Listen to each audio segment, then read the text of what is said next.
Hello and welcome into the second episode of this series of the Broncos Europe podcast, your number one podcast over the pond for Denver Broncos fans. We are the number one hub of Denver Broncos fans, like I say, in Europe. So please continue to join the journey and we'll keep these podcasts rolling for you. I'm joined once again by my loyal co-host, Mr. Kieron Morley. How's your week been, Kieron? Good, Mark. Yeah, nice to be back for week two. We're in the thick of it now. But yeah, they're flying by these. We've done one, we're into the next one, and now we've got one eye on the draft. I think they're going to come thick and fast, aren't they? But yeah, good week so far. How about you? Yeah, no, it's good. It's nice to hear your voice again after last week. I know we had a great conversation there about our free agency, and obviously the next sort of logical topic was to dive into the draft, which we'll do in just a second. Yeah, like you said, it's coming thick and fast. We're hoping to keep these going weekly with the topics in Broncos country. Keep on providing some interesting storylines, so we'll aim to get them out. So yeah, let's dive straight on in to our. We'll be just discussing who we think the Broncos could and should draft in round one of the NFL draft this year. Now, we've tried to pick players that we think will be around when we are sort of there, around in 20. Obviously, we'll discuss whether we should trade up for them, trade down for more picks, or just take them at 20. So it should be an interesting one. But Kieron, I'm going to let you start with your first one. Yeah. I think we mentioned it last week, Mark. I think for me, one of the still, and it's probably the fourth chairman most of Broncos country at the moment, is we're lacking that running back depth. As we discussed last week, we've lost arguably our running back one, although the split carries and there was no real prominent characters in that room last year, but we've lost our running back one. Yeah, did we really ever have a running back one last year? It was sort of a running back by sort of hot hand, wasn't it? And no one really grabbed the ball by its horn. So I think we're desperately in need of a running back one. Yeah, that's where it's sitting now. Although maybe he wasn't the running back one on stats, on snaps, on anything like that. But essentially, that's the hole we're left to fill, isn't it? Is what we've got on the roster now. So we've got some guys there. We've got some depth guys there, but it's still a glaringly obvious need for me coming into the draft, and why one of my first picks is going straight in at that running back position. And the first name I've plucked out of the first round is Amarian Hampton, who's a running back out of North Carolina. One of those where, again, depending where you look at the moment, could be milling around the 20th pick. I don't necessarily think we would have to move up to get him, and I don't necessarily think if we did, that would be the right move. I think there's one running back on the board. Obviously, he's not the one I've picked. We'll not delve into him, but Ashton Janty's the one. If you go, we're going to make a splash, we're going to move up, that's the one you go and grab. Yeah, I think if Hampton's not there at 20, for me, I think we sit tight and just see what else is there, because it is a strong depth there, sort of running back in this draft. But he's the one I've picked. I think first off, Mark, he's a big 6 foot, 220 pound running back. Big guy, explosive. He can make them missed tackles. He can force get them extra yards after contact and such like that. But more importantly, I think it's his stats. I think he's gone in. I think he set a record. The college's 6 straight 100-yard games in 2024. So he's putting up the numbers. He's not just there. He's not just getting your first downs, the short yard. He's making those plays. And he's one of those running backs, I think, that would step straight into a starting spot on quite a few rosters. So yeah, I was going to ask you, do you think he'd slot straight in as that number one running back in Denver? Because that's ultimately what every team in the NFL should be looking at. Is he going to slot in at number one in your own room, not necessarily in other people's rooms? Because you're there to improve your own team. So in my opinion, he comes in as number one. I personally don't think he will be there at 20. I think he'll go a little bit higher than us. I'm not against the trade up for him, but he's the running back that I would want out of this draft. He's that sort of weapon. But yeah, I think he'd go straight in as a number one in Denver's room. I think you're right. As you just said before, we've got depth there, but there's no real, name starter there. There's players that we haven't really seen the best of or the most of yet, like Audric Estime, who maybe he's, and again with Jaleel, we've got we've got that change of pace. We've got different style of backs in there, and again, by all accounts, it looks like Marion Hampton's got good hands, so it can be that playmaker out the backfield as well. Switched in for a few passing plays and things like that. So I think he can come in and make a difference. He's different to what we've got now. He's just, like you said, the strengths are all there. You get the yardage. He's explosive. Probably what we maybe's got a little bit from Javonte in his first year when his yards after contact, the forced missed tackles and everything. He was brilliant, but the injury he's never recovered from fully. Maybe we'll get something a bit like that in this player. But I'm a little bit different to you. I've picked him, but I think would I trade up? I'm not so sure. That's kind of where I'm at the moment, because I think, and we'll come on to this on my next pick, I think there's another player there that we'll maybe get a bit of better value from. Yeah. I mean, I'm famously sort of a big fan of never trading up in the draft. I don't like giving up picks. I think the more sort of darts you've got, the better. You'll find you can find players late in the draft, obviously. So I'm not really a huge fan of trading up. He is a player that I would consider it for. I think he's got that quality. I've seen many sort of current player comps. So the one I've seen most is Josh Jacobs. Obviously, well known to Broncos fans. He absolutely turned into a beast every time he played us when he was in Las Vegas. Obviously, with the Packers now, he's that franchise running back. He's good after contact. He's direct. He's got that patience. He doesn't just hit the hole. He likes to see where it's going to go. So, I'd be all up for Marion Hampton coming into Denver. Any final words on that? No, like I say, I just think it's a big need, and that's if we're going to make a splash. I think for me at the minute, running back's that position. But we never know what happens in terms of the planning and who the vets that are out there and how that might affect our direction pre and post draft, I suppose, Mark, because we might not see some of that until after the draft now. But I'm guessing what we see unfold in April will give us a strong indication as we're going into that veteran market. But at the minute, that's a position for me to make a little bit of a splash if we're going to do it. Yeah, well, I agree. Now, I'm going to stay on the offensive side with my first sort of potential first rounder for the Broncos. I'm going to go with wide receiver Emeka Egbuka. I hope I pronounced that right. The Ohio State Buckeye wide receiver. He's not sort of your burner down the field or your big outside guy. He's more of the slot receiver, which I think Denver is in need of. That sort of underneath guy who makes those catches. We've not really had anyone like that for a long, long time. I think he'd come straight in and start in one of the three positions. Like I said, we've not got that slot receiver. He's 6'1". He'll join the young receiver room that the Denver Broncos already have. So I think he'd slot straight in there. I think he'll be around at 20. I've seen mocks take him sort of having him around sort of 19, 20 to 20, 24, 25 to one of the wide receiver needy teams. Obviously, I don't think we are a major sort of wide receiver needy team to say, but it's definitely a room that I'd like to see a player just to give Bo Nix more weapons. Obviously, we brought Evan Engram in to give him more options in the passing game. We've got Cortland Sutton, who may or may not get extended, which would leave a massive hole in the room there.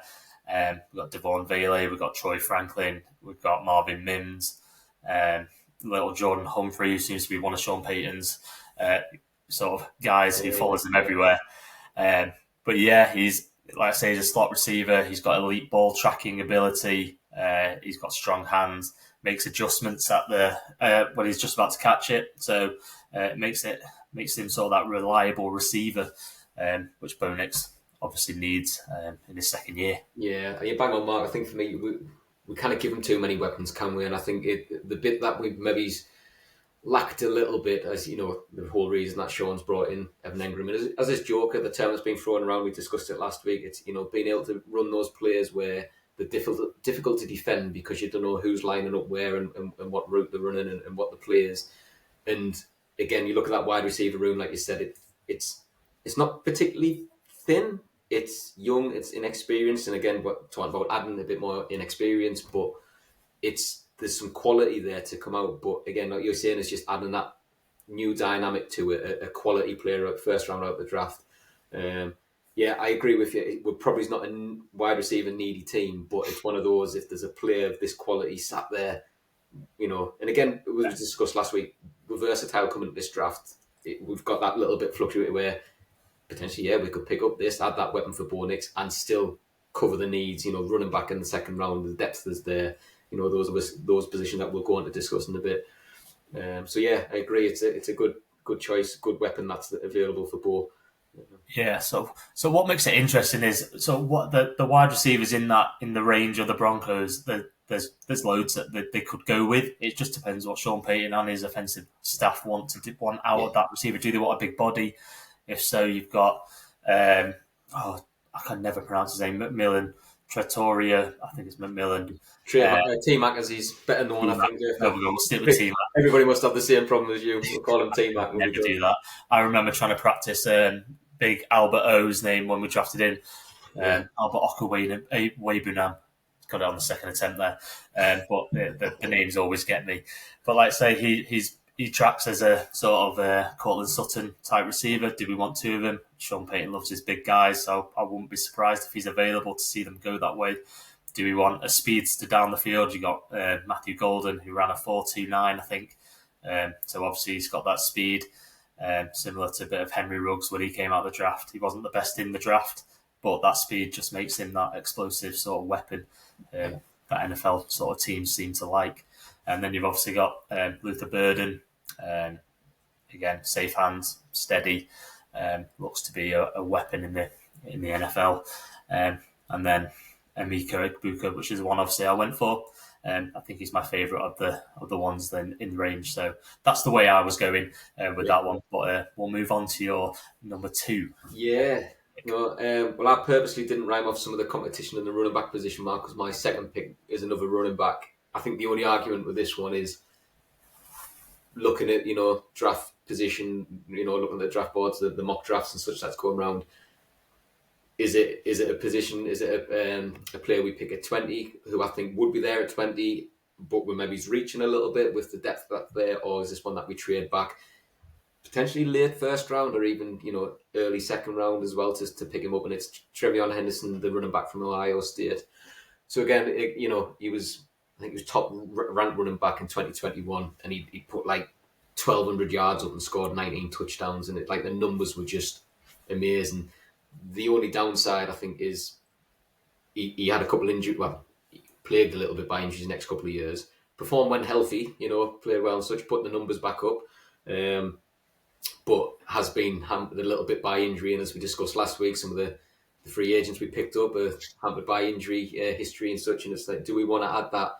There's a little bit risk reward there again, potentially. But we're talking about young players. I know the running back one's one that does get hit a lot, and they tend to have some short careers at times. But his stats, I think he averaged something like 6.5 yards per carry. And the more important one, if we're talking about what Sean Payton wants in, an offense you cannot really read, and his mixed player bag and such like that. 11 yards per reception as well, and that was the big one where compared to Hampton, who I think again is a good pass catcher, good hands.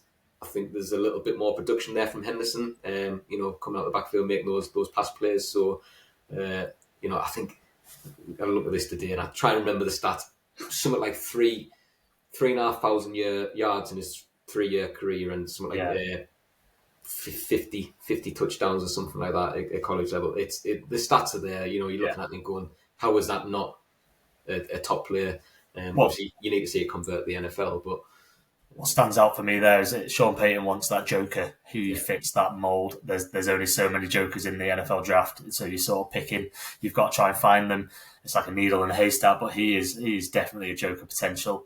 The best thing that Ohio State did was bring in Judkins as well, who's available in the draft. They just let them use Henderson as sort of that weapon out of the backfield. He could run it, he could pass, so he could catch out of the backfield. No one knew where he was going to be lined up and how he was going to be used, and it just made him into that versatile weapon. I think it's a very exciting pick for the Broncos. I would love them to go that way, like you said. Is it too rich at 20? Probably. Is he going to be available with our second round pick, or would you have to move up for him? I'd love to take him in that second round and pair him with a later round running back as well. Could you possibly get both of them? Could you get Judkins and Henderson in the draft? That would certainly be an exciting and tandem that works, isn't it? It's one of them where you go, oh yeah, that'd be good, and potentially, and like you said, Mark, it's we're seeing is it around one pick and you're trading back to late first, early second, or is it your second round pick where you're trading back up to get it early? It's one of them at the moment. Probably don't know enough about how that draft board's settling, what the other team's needs are, but no doubt that our organisation does, and if that's a player that's on their radar, they would know where they need to be and how to get there, because they'll be sounding the other teams out as well. So I think for me, this is my preference. I think he feels like it's a more economic use of a draft pick. I think you're going to get probably similar returns or anything like that. Maybe it's a little bit more of a mix-up, like a joker player, like you say, a player that in the past we've had to bring in specialist pass-catching running backs to do that, whereas with Henderson, you might get that mix of both. But I think, like you say, we're either relying on some good performances from our existing room, or we need to be looking later in that draft and pairing him with, that could be a brilliant draft for me. Bringing them two running backs in, I think it is a possibility anyway. I think that's something that we might. I definitely think we will draft two running backs out of this draft. It's a deep class. I think we'd be silly not to. Let's take one of the riches when we can. We're in that position now where we brought in some fantastic free agents on the defensive side of the ball. Why not use our draft capital that we've got on some exciting young talent to give Bo Nick some weapons going through his contract whilst he's under team control. Let's really give him the best chance to succeed. I'm with you. I think he'd be a very, very exciting pick. I think he actually might be the one I want out of the running back room, like you said. You've sold him to me. I've always been a Hampton guy. Ever since early on in the draft process. I know obviously we've still got over a month to go before the draft kicks off, so there'll be plenty of discussion around him, and he'll be moving all over the boards. It's one of the hardest drafts of trying to pick who's going to go where, because teams obviously have their own grades on each player. So and we're sort of at that weird spot at 20 where anything sort of can happen in around those 15 to 25. I think if you said there, though, Matt, I think the difficulty with this one is there's a lot of teams picking early that have varying needs still. It's not like, I think even in the top five, you normally know at this point, such and such, or, what QB is going to go first overall. I still think, and again, this is again from a lot of the pros, the pundit, everybody out there looking, they're doing mock drafts, and there's no sort of real consistency across the board. And it's going to be interesting to watch to see how it unfolds. Usually get like 3 or 4 or 5 quarterbacks going in that top 10. I'd be surprised if there's more than 2 this season. Yeah, there's Jackson Dart's sort of on the fringes at the moment. He's on the rise, isn't he? But, on the fringe, but again, it's like some of the teams up there. The talking was the Saints, the Giants, and obviously there's teams who the quarterback need it's quite evident, and you're looking at the sort of early round picks, first pick, second pick, and I think it was the Titans, probably Will Levis. Is it Will Levis's time to shine? Because some of the mock drafts don't have them taking sort of Cam Ward, they don't have them taking Sanders. Is it? That's what I'm saying. Is it that draft to take a quarterback? Is it, would Bo Nix be the number 1 quarterback off the board in this year's draft? Would he be quarterback 1 off the board? He could have been. Yeah. It's just not that good a quarterback class. Obviously, you've got Cam Ward and Shadur Sanders, who are the top 2 in there by some way, I think. Yeah.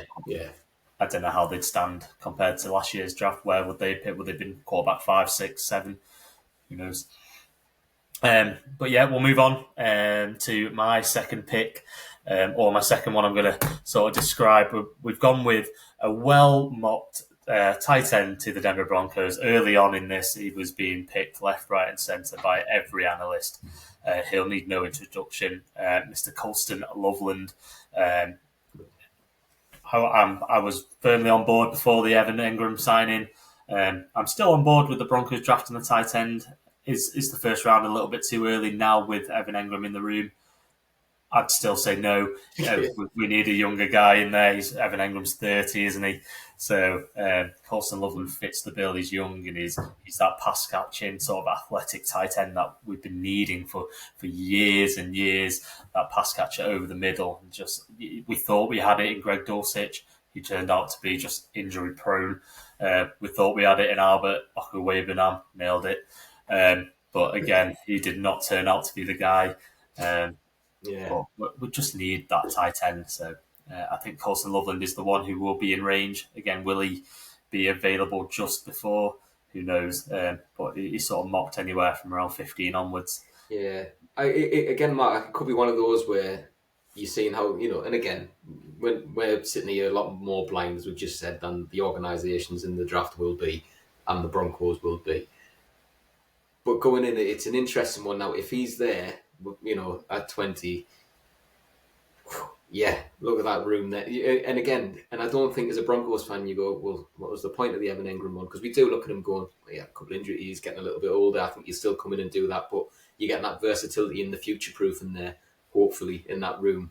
But still plenty of room within that draft to go and get your positions of need. That we just said you could go and then get Henderson as a running back in the second round. Maybe you might have to trade up a little bit and lose a pick or lose a next year pick to get earlier in that second round. But there's numbers there, so it's still an exciting one and still one that you do hear around Broncos country. There's still people mooting, shouting his name. It's quieting down a little bit, but it's still. Yeah, I think that Evan Engram signing has quietened the tight end in the first round to Denver anyway, a little bit. People have said he's a lot like Sam Laporta. I would not turn Sam Laporta down at the Denver Broncos. He's turning out to be one hell of a tight end. He's not going to be a blocker. I would not expect him to be that main blocker, but it's something you can learn with our coaches, coaching him there. So he'll improve over the years. Like I said, he's 6'6", so is he just basically going to be a big wide receiver, but inside he can line up. He's got the route tree of he can run any route. He can stretch the field. He can run over the middle. He can go to the outside. He's got insane feet on the outside to make sure those catches land inside. He wins quickly. He creates that separation. A few negatives. He lacks that little bit of speed for to be, that dynamic sort of just straight inline tight end. Yeah. He's not the greatest at contested catches, but again, it's something you can learn. Hand placement. How do you fight off the inside linebacker? You put a 6'6" tight end on an inside linebacker, they're going to win most of the time anyway, as long as the ball's on them. And Bo Nix, but I think he'd love Colston Loveland. Can you imagine lining up as a two tight end sort of set with Evan Engram and Colston Loveland out there?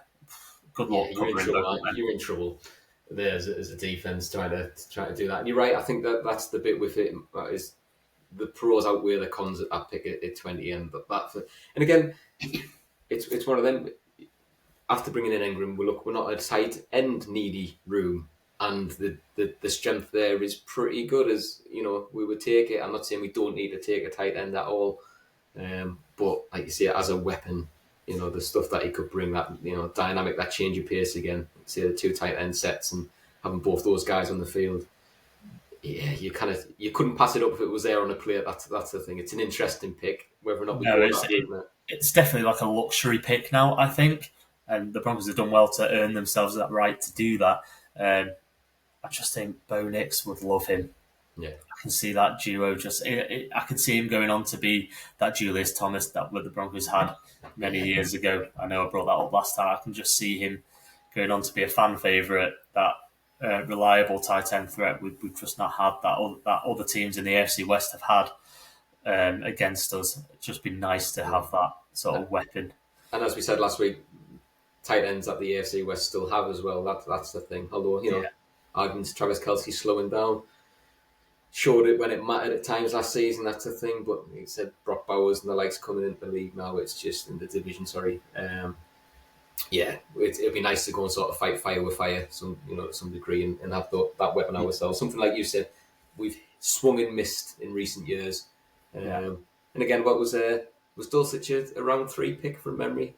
I think so, You something know, around and there. so we've not chucked that. You know, don't get us wrong, round 3 pick's a good pick to be putting on any player, but we've not had that big swing yet.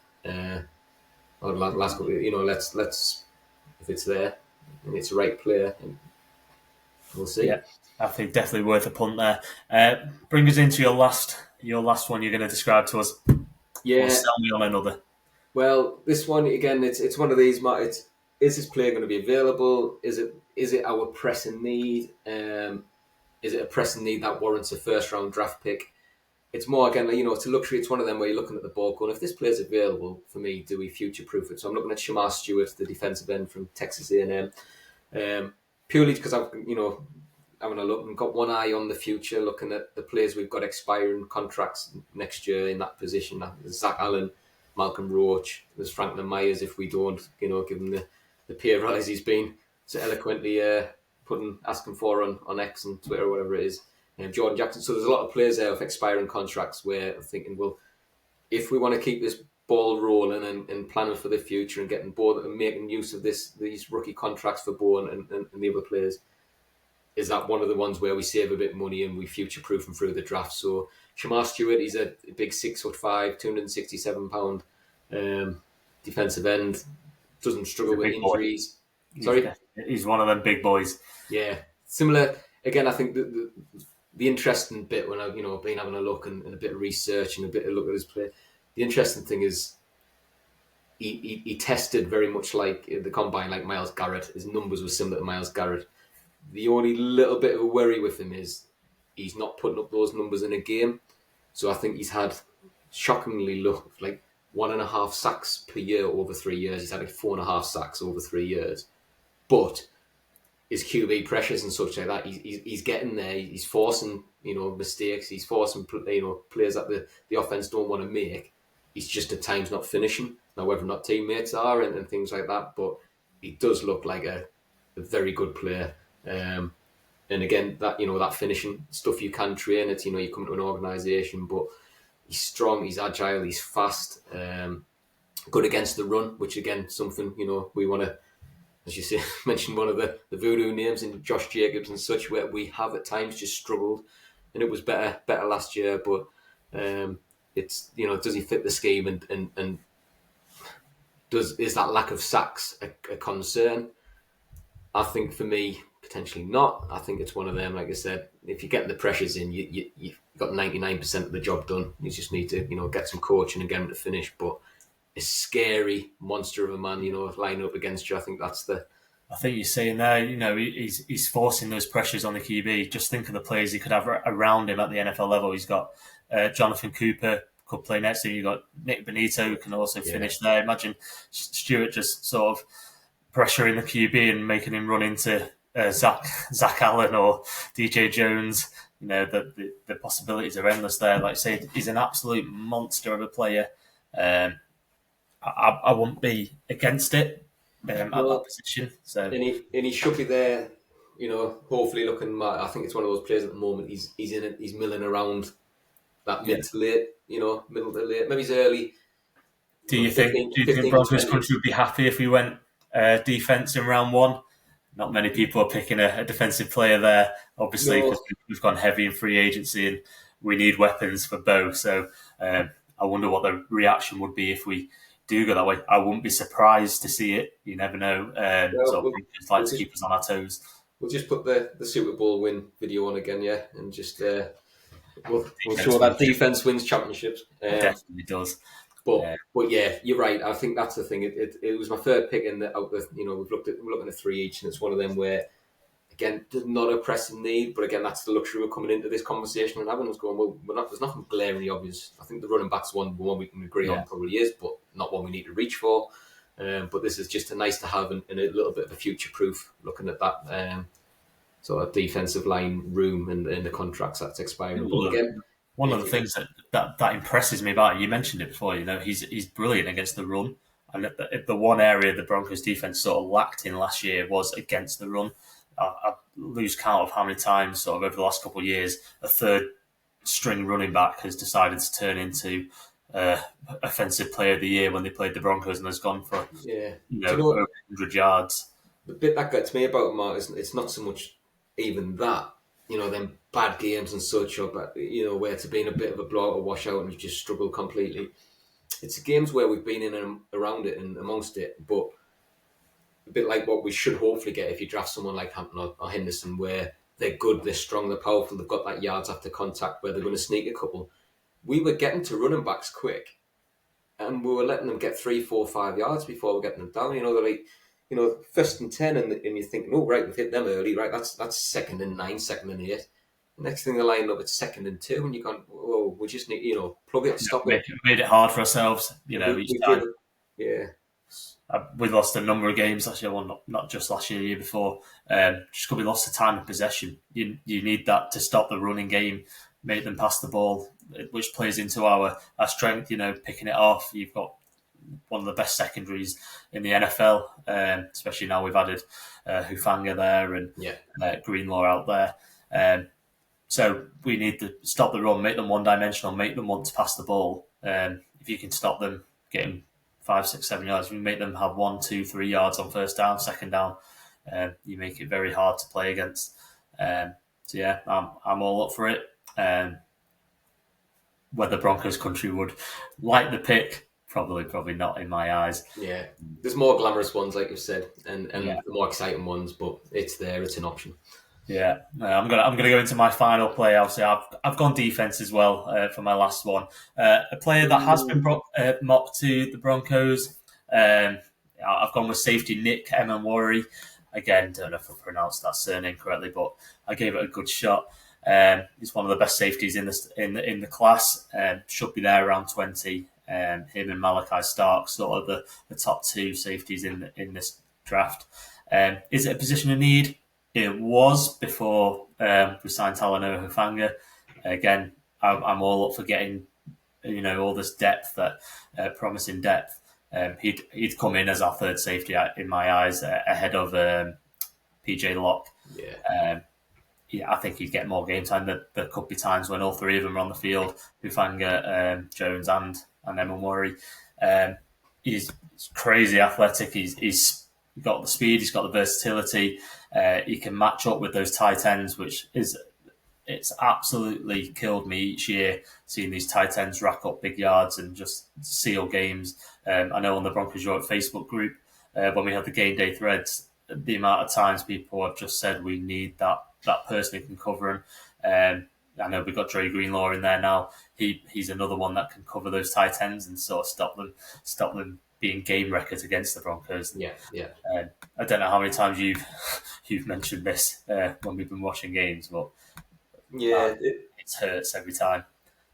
And you're right, Martin. I think that is a position. Like, again, we've signed the starter. We've got our starting duo now. We think in Brandon Jones and Hufanga. But again, does it make the room better? Yes. Is it still, again, our flags up as probably one of my minor concerns, when we talked at the back end of last week's episode and what's the needs probably coming into the draft positionally.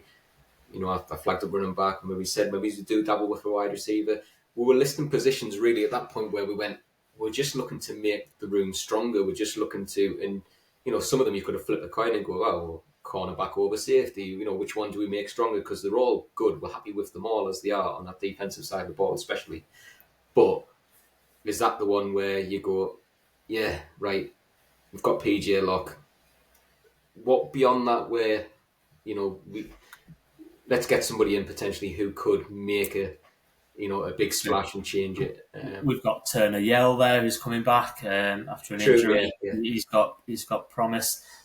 Is he going to be that elite safety that we could possibly need in the future? Probably not, but it looks like he could be a solid option. It's an interesting position we could take in the first. I have seen it happen in a few mocks online, but I needed a defensive player, and he's my number one there. So I think he could be a very good player for the Denver Broncos. The only downside to me, he's not great against the run, which I like to see safeties be really coming down, having that instinct to read the play and sort of just shut those gaps off and be able to take them down early. But that's the only downside I can see really from him. Yeah, I think he'll be there at 20 and would be an interesting option for Sean Payton to consider and give Vance Joseph just the best defense in the NFL, really. And again, but that's maybe the versatility you talked about, Mark. Is if you're bringing in somebody who's a bit of a ball hawk again, and is is going to get you those picks and such, because it strengthened the room in a way that we maybe haven't had from the safety position since Justin Simmons was in his prime and left that. Who knows? But it is. I think we're pulling the right weapons in. We haven't free agencies anyway, like you say, and we're shoring that up on the front seven and such. So it's one potentially. But like you say, I think we're both our last picks were kind of not glamorous ones. Guy. Yeah. Obviously, we asked sort of Broncos Europe fans who they think we should draft in the NFL in the first round of the NFL draft this year. We had a number of responses. We've had the ones we've talked about. Colson Loveland, popular choice. This was a little bit before we brought Evan Engram in, obviously. We've had Richard mention he's all in on the trade up. He wants to go. He wants to make a bold move. Probably have to get into the top 10 and bring in the number one running back Ashton Gianti. I can't see him getting past the Raiders, which is absolutely going to kill me. I think he suits them so much. They've got their quarterback now in Geno Smith. I think with Pete Carroll now in charge, he's their Marshawn Lynch, isn't he? He's a scary talent, and it frightens me that he might end up as a Las Vegas Raider. Who do you think out there, in the hypothetical situation, Mark, that we're making that splash, we're going ahead of the Raiders, we're going to pip the post, which one of the five teams in front of them is open to trade? Because I think, personally, the Titans need a QB. I think, so I think they're not moving. I think the Browns need a lot of everything, and I don't think Browns are a dumpster fire of an organisation. He absolutely played them. He said, "I'm not playing for this team again. I want a trade. Okay, we'll offer you $160 million. Okay, I'll stay." Yeah. I mean, he's got exactly what he wanted. Yeah. They've spent far too much money on the wrong positions, and now they're paying the price, aren't they? So they'll draft. They won't trade down. I can't see that. But then again, what are they going for in that position? Because again, really, do they need a QB? They've got three. They've got Watson, Wilson, and Pickett. But do they arguably still need a QB? Potentially, yes. But they're not moving. They're not moving regardless. They're not. Yeah, they're not going to. I can see them taking one of the top two. Which then leaves Giants in a pickle because they need a QB. Yeah. Because they've only got Drew Lock. We love some Drew Lock, though. Well, we do. And we had such high faith in him. And even when he wanted him to succeed, wished him the best and such. But he's sat there now. And again, if he starts, brilliant, hopefully. But they're not, in reality, they're not going to. And is that, are they then going to reach, or might they trade back? They also have major holes on the defensive side of the ball. So do they take the best defensive player on the board? Who knows? Yeah. I can't see them trading down. I can see them trading up, if anything, to go get that number one pick. And then, so potentially the one, Patriots. I was going to say they're the ones I can see potentially trading up. Do they want to trade down as far as 20? I mean, it would be quite some haul that the Broncos have to send them. Yeah. I don't think we are in that mode. I think that Sean Payton thinks we're in our Super Bowl sort of window, and that's you do not trade. It's a short few years to give away good draft capital, isn't it? Exactly. Especially when this is the first year in a while where we're coming in pretty healthy with the picks and such. Yeah. So, I think I agree with it. I think if we're going to make a splash for a running back, that's the one. I'd love to see him in a Denver uniform. He'd absolutely smash it. He'd change our offense. He's an absolute standout running back. Is he going to be better than Saquon Barkley? Could well be.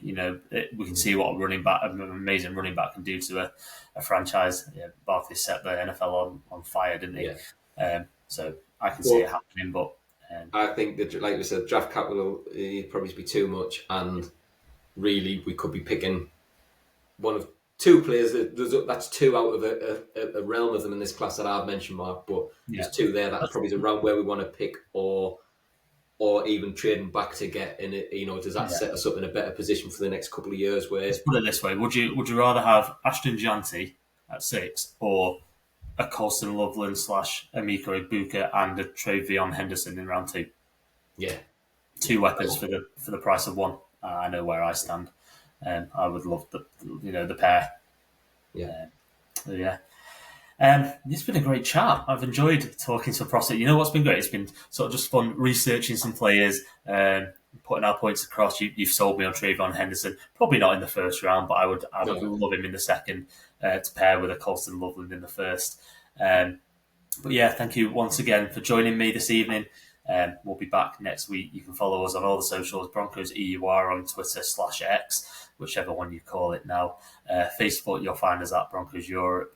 You'll find our little Facebook group there. And we're also on Discord. The link is on our Twitter at all times. Please come and join us, and we'd love to have you tag along for the ride. And we'll be back next week with another episode.